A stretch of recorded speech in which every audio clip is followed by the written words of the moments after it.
Motivation is the psychological process that initiates a person to behave in a certain manner, hopefully in productive ways, but not always. It energizes people. It is the process that helps people meet their needs.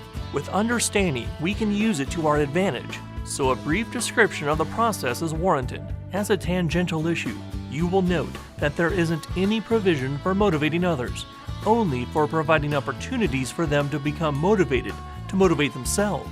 And this is done by offering them a chance to meet some need of their own.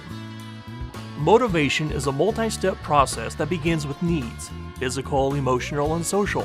Abraham Maslow, a well-known psychologist, proposed in a 1943 paper that human needs are arranged in a pyramidal hierarchy of 5 classes of needs. Higher level needs depending on fulfillment of lower level needs as a prerequisite to their own fulfillment, labeling the 5 levels of needs from the most basic to the most complex: biological, safety, social belonging, achievement or recognition, and personal growth, previously termed self-actualization.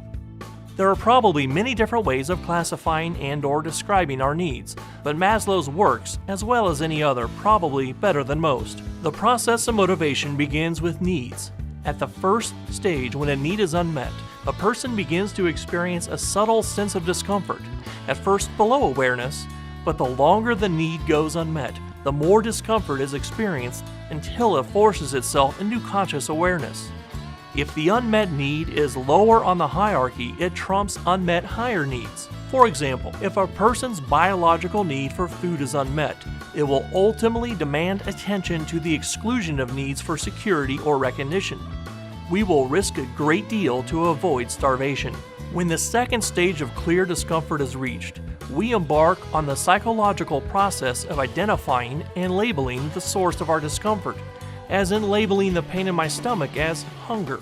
Once the feeling has been labeled, a person enters the third stage of exploring ways to alleviate the discomfort, thus satisfying the unmet need. A person typically identifies 2 or more ways of meeting a need. The fourth stage is to evaluate the list of alternative paths to satisfying the unmet need. That is, to filter the alternative actions through our various sets of values. Our understanding of this process is enhanced, of course, by understanding our values, and that was presented in the last discussion.